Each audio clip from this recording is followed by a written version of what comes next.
بسم اللہ الرحمن الرحیم اللہم صلی علی سیدنا مولانا محمد عدد ما فی علم اللہ صلاۃ دائمۃ بدوام ملک اللہ۔ تمام دیکھنے اور سننے والوں کو السلام علیکم۔ مجھے امید ہے آپ سب جہاں بھی ہوں گے خیریت سے ہوں گے، اور رب کائنات سے یہی دعا ہے کہ آپ سب جہاں ہوں اللہ تعالیٰ آپ کو اپنے حفظ و امان میں رکھے، شیطان کی شر سے محفوظ رکھے، ہر بری نظر سے محفوظ رکھے، ہر بری گھڑی سے محفوظ رکھے۔ اللہ تعالیٰ آپ کی تمام جائز حاجات پوری کرے، اور جو بیمار ہیں اللہ تعالیٰ ان کو شفائے کاملہ عطا فرمائے، آمین۔ محترم ناظرین، آج کی ویڈیو میرے ان تمام بہنوں اور بھائیوں کے لیے جو بہت زیادہ مایوس ہیں، پریشان ہیں کہ ہم دعائیں کر رہے ہیں اور کب سے دعائیں کر رہے ہیں اور اللہ تعالیٰ ہماری دعا قبول نہیں کر رہا۔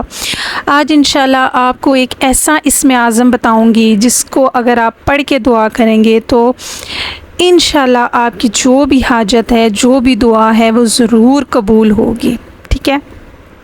ہمارے پیارے نبی حضرت محمد صلی اللہ علیہ وآلہ وسلم نے فرمایا کہ اسم اعظم اللہ کا ایسا نام ہے جس کے ذریعے جو بھی مانگا جائے اللہ تعالیٰ اس کو وہ عنایت کر دیتے ہیں، اور جو انسان یہ چاہتا ہے کہ دنیا میں اس کی دعا قبول ہو تو اسم اعظم ایسی چیز ہے کہ جو اللہ کو واسطہ ہے اس کے نام کا، اور اللہ اس کی دعا قبول ضرور کرتا ہے۔ اور نبی حضرت محمد صلی اللہ علیہ وآلہ وسلم نے یہ بھی بتا دیا کہ اسم اعظم کون کون سی صورت میں موجود ہے۔ تو محترم ناظرین، اسم اعظم سورہ بقرہ میں، سورہ آل عمران میں اور سورہ طٰہٰ میں ہے۔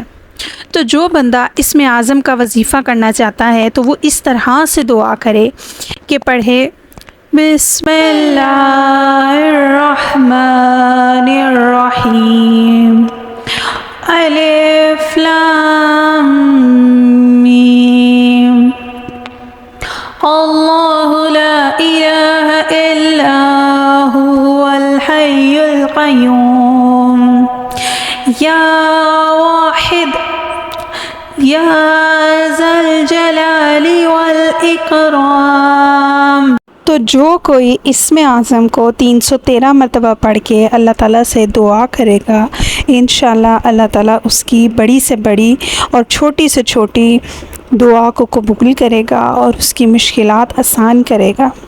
اللہ تعالیٰ ہم سب کا حامی و ناصر ہو، اللہ نگہبان۔